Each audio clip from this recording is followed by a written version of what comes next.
दोस्तों, बिहार लोक सेवा आयोग, बिहार पब्लिक सर्विस कमीशन के द्वारा जो है एक नई भर्ती का नोटिफिकेशन जो है जारी कर दिया गया है लोअर डिवीजन क्लर्क एलडीसी के पोस्ट पे। और काफी बढ़िया भर्ती है। अगर आप 12वीं पास हैं तो आप इस भर्ती के लिए आवेदन दे सकते हैं। इसका जो है डिटेल नोटिफिकेशन भी आ चुका है, जिसमें आपको age limit, salary, selection process, qualification, कितने एग्जाम होंगे, सारा चीज आ चुका है। हम आपको डिटेल में चर्चा करके बताएंगे इस भर्ती की पूरी इंफॉर्मेशन के बारे में। कब से कब तक फॉर्म भरे जाएंगे पहले हम ये जान लेते हैं। देखिए, फॉर्म जो आपके भरे जाएंगे उसका भी डेट आ चुका है। मैं आपको सबसे पहले डेट बता देता हूं कि आप आवेदन कब से कब तक करेंगे। देखिए, 8 जुलाई से लेकर 29 जुलाई तक जो है आप यहाँ पे फॉर्म को अप्लाई करने वाले हैं। बीपीएससी की ऑफिशियल वेबसाइट से आपका ऑनलाइन आवेदन होगा। मैं आपको जो है एक वीडियो बना के बता दूंगा कि कैसे आपको फॉर्म को अप्लाई करना है। और इसका विज्ञापन संख्या आप यहाँ देख सकते हैं 43/2025। और ये जो है बीपीएससी के जो कार्यालय है उसके अंतर्गत जो है ये वैकेंसी निकाली गई। मतलब आपका जो जॉब लोकेशन है वो बीपीएससी रहेगा और पटना रहेगा। आपको पटना में नौकरी करना है। नंबर ऑफ पोस्ट की बात करें 26 पदों पर वैकेंसी निकाली गई है। अभी इससे कुछ दिन पहले एएसओ की बहाली निकाली गई थी और उसमें भी लगभग 50 के आसपास वैकेंसी थी। और इसमें 26 के आसपास वैकेंसी है। आपको जो काम क्या करना है वो क्लर्क का काम है। जी दोस्तों, कंप्यूटर पे काम करना है। टाइपिंग भी इसमें मांगा गया है, कंप्यूटर का नॉलेज मांगा गया है। एएसओ का पद भी आपका निकाला गया था बीपीएससी कार्यालय में, यानी बिहार लोक सेवा आयोग के कार्यालय में ही एएसओ की वैकेंसी निकाली गई थी। उसका भी आवेदन खत्म हो चुका है। लेकिन ये वैकेंसी जो है आप देखेंगे फिर से निकाला गया है, जो कि नई वैकेंसी है बीपीएससी के द्वारा। अब इसकी विस्तृत जानकारी जो है बीपीएससी की ऑफिशियल वेबसाइट से आप डाउनलोड कर सकते हैं और इसका नोटिफिकेशन वगैरह पढ़ सकते हैं। अब इसमें देखेंगे तो निम्न वर्ग लिपिक के कुल 26 पदों पर जो है यहाँ पे योग्य अभ्यर्थियों से आवेदन यहाँ पे लिए जाते हैं, जो कि बिहार लोक सेवा के कार्यालय पटना में आपका जो वैकेंसी रहने वाला है। इसमें देखेंगे तो 26 पद है। कैटेगरी वाइज वैकेंसी को बताया गया है, जिसमें जनरल को 13, ईडब्ल्यूएस को 3 और अनुसूचित जाति एससी को 4, एसटी को 1, अत्यंत पिछड़ा वर्ग के लिए 2, पिछड़ा वर्ग के लिए 2 और महिलाएं के लिए 1 यहाँ पे रिजर्व है। फिर यहाँ पे 35% महिला के लिए रिजर्व है, जिसमें 7 वैकेंसी को रिजर्व किया गया है। इसके अलावा यहाँ पे स्वतंत्रता सेनानी के लिए 1 वैकेंसी आपको यहाँ पे दिया गया है। और दिव्यांग के लिए यहाँ पे देखेंगे तो 1 वैकेंसी आपका जो है दृष्टि दिव्यांगता के लिए आपको रिजर्व किया गया है। तो ये आपकी वैकेंसी है। लेवल 2 की सैलरी आपको देखने को मिलेगा। अब लेवल 2 की सैलरी में आपको क्या इन हैंड सैलरी हो सकता है। देखिए, इन हैंड सैलरी की बात करें तो वही लगभग जो है 35 से लेकर 40,000 के आसपास आपको जो है सैलरी यहाँ पे देखने को मिल सकता है। और आपका जॉब लोकेशन जब पटना होगा तो थोड़ा सा जो है अलाउंसेंस जो होता है वो बढ़ के मिलता है, क्योंकि आप सिटी में रह रहे हैं। और शैक्षणिक योग्यता आपका जो इंटरमीडिएट चाहिए और आपको कंप्यूटर चलाने का ज्ञान होना चाहिए और कंप्यूटर टाइपिंग का भी आपके पास ज्ञान होना चाहिए। हालांकि सर्टिफिकेट नहीं मांगा गया है, लेकिन हो सकता है कि फॉर्म भरते समय आपको कंप्यूटर की जानकारी यहाँ पे मांगा जाए, टाइपिंग की जानकारी आपसे मांगा जाए। उम्र सीमा के बारे में बताया गया कि 1 अगस्त 2025 को न्यूनतम उम्र सीमा आपका 18 वर्ष कंप्लीट हो जाना चाहिए। आपने उम्र 18 वर्ष कंप्लीट कर लिया है तो फॉर्म भर सकते हैं। और अधिकतम जो उम्र सीमा है पुरुष के लिए 37 वर्ष, पिछड़ा वर्ग, अत्यंत पिछड़ा वर्ग महिला पुरुष के लिए यहाँ पे 40 वर्ष और अनरिजर्व महिला के लिए, भले वो किसी कैटेगरी से आती हो, 40 वर्ष। एससी एसटी के लिए यहाँ पे जो है महिला पुरुष दोनों के लिए 42 वर्ष की उम्र सीमा यहाँ पे बताई गई है। कोई सेनावृत्त है उनके लिए 60 वर्ष की उम्र सीमा यहाँ पे बताई गई है। तो ये वैकेंसी आपकी जो है रहने वाली है। इसके बाद यहाँ पे आपका चयन प्रक्रिया बताया गया। देखिए, किसी भी स्तर की परीक्षा के लिए समीक्षा के बाद मतलब 40,000 से कम आवेदन रहने पर प्रारंभिक परीक्षा सामान्यतः नहीं ली जाएगी। मतलब क्या, वही जो बिहार एसएससी करता है सेम वही वाला यहाँ पे प्रोसेस जो है अपनाया गया है। मतलब क्या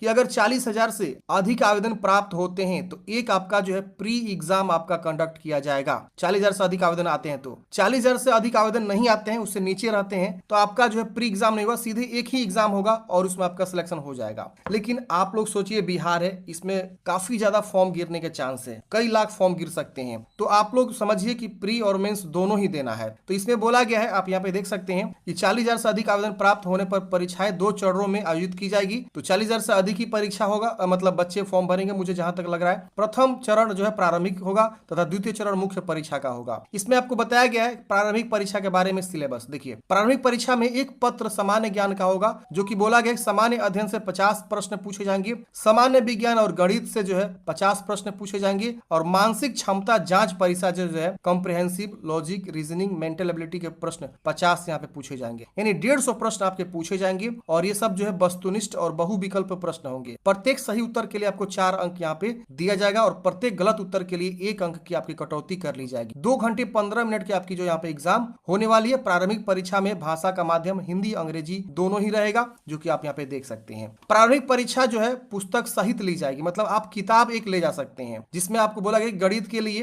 एवं एक सामान्य विज्ञान के लिए परीक्षा भवन में आप एक जो है पुस्तक ले जा सकते हैं, जिसमें एनसीईआरटी, बीएसईबी और आईसीएसई में से किसी एक बोर्ड का जो है टेक्स्ट बुक ही आपका यहाँ पे मान्य होने वाले हैं। तो ये आपके रहने वाले हैं। इसमें बाद सिलेबस बता दिया गया है। सामान्य अध्ययन का सिलेबस क्या रहेगा, जो कि आप यहाँ पे देख सकते हैं। इसमें प्रश्नों का उद्देश्य जो है अभ्यर्थियों के आसपास के वातावरण के सामान्य जानकारी तथा समाज के उनके अनुप्रयोग से संबंध, उनके योग्यता की जांच करना होगा। ये सब आपकी जो है प्रश्न पूछे जाएंगे। समसामयिक विषय रहेंगे। इसके अलावा भारत और उनके पड़ोसी देश से क्वेश्चन रहेंगे। सामान्य विज्ञान जो रहेगा वो मैट्रिक स्तर के जो आपका प्रश्न होते हैं, जिसमें सामान्य विज्ञान में भौतिक, रसायन शास्त्र, जीव विज्ञान, भूगोल जैसे प्रश्न पूछे जाएंगे। यहाँ से आपके प्रश्न पूछे जाएंगे जो मैट्रिक स्तर का होगा। गणित में वही आप देख सकते हैं, सारा वही है, दशमलव, भिन्न, इसके अलावा मूलभूत अंक, गणित, सक्रिय, प्रतिशत, अनुपात, ये सब रहने वाले हैं। मानसिक क्षमता जांच की परीक्षा में आपका क्या पूछी जाएंगी वो यहाँ पे आपको डिटेल में बता दिया गया है। तो ये आपका प्री एग्जाम का जो है डिटेल में आपको जानकारी जो है दे दिया गया है। इसके बाद से मुख्य लिखित परीक्षा के बारे में बोला गया कि मुख्य लिखित परीक्षा में कोटिवार न्यूनतम अर्हतांक के आधार पर योग्य पाए गए सफल अभ्यर्थियों को टंकण एवं कंप्यूटर जांच परीक्षा बुलाया जाएगा। यानी फ्रेंड्स आप देख सकते हैं मुख्य परीक्षा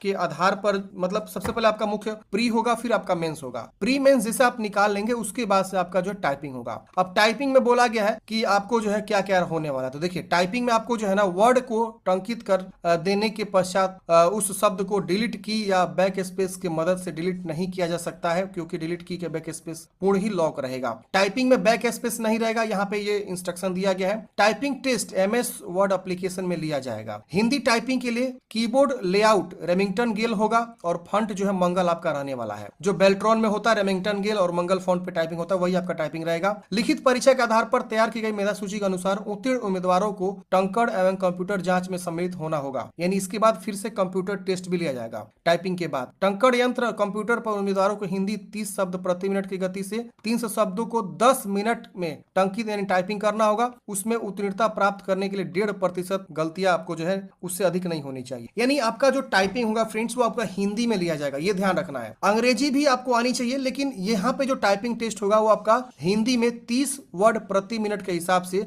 आपका टाइपिंग लिया जाएगा और 300 शब्दों को टाइप कराया जाएगा। 10 मिनट आपको समय देंगे। 1.5% से अधिक आपको गलती नहीं करना है, तो ये ध्यान रखना है। अब मेधा सूची, तो टंकण और कंप्यूटर जांच परीक्षा में उत्तीर्ण के पश्चात यानी जो कैंडिडेट्स कंप्यूटर जांच और टाइपिंग में पास कर जाएंगे उनको जो है मुख्य लिखित परीक्षा में जो अंक प्राप्त हुए हैं उसके आधार पे आपका मेधा सूची जो है तैयार किया जाएगा। लिखित परीक्षा में कुल प्राप्तांक समान होने की स्थिति में उम्मीदवार की जन्मतिथि के आधार पर अधिक उम्र वालों को जो है मेधा क्रम में ऊपर रखा जाएगा। तो ये आपका सिलेक्शन प्रोसेस है। अब बात आती है कि फॉर्म भरने से पहले आपको डॉक्यूमेंटेशन क्या क्या चाहिए। देखिए अगर आप SC/ST से हैं तो आप अपना जाति प्रमाण पत्र बनवा लेंगे। इसके अलावा जो है अपना निवास प्रमाण पत्र बनवा लेंगे। अगर आप BC EBC से आते हैं तो आप जो है अपना क्रिमिनल रहित प्रमाण पत्र यानी जो नॉन क्रिमिनल सर्टिफिकेट होता है, मैंने ऑलरेडी इसके ऊपर वीडियो बनाया हुआ है, चैनल पे जाके देख सकते हैं। सर्टिफिकेट का प्लेलिस्ट मिलेगा, वहां पे आपको ये सब वीडियो देखने को मिल जाएगा। तो आप क्रिमिनल सर्टिफिकेट जो है बनवा लेंगे। इसके अलावा निवास प्रमाण पत्र भी बनवा लेंगे। इसके अलावा जो EWS से आता है अपना EWS सर्टिफिकेट जो है बनवा लेगा। कोई मैरिड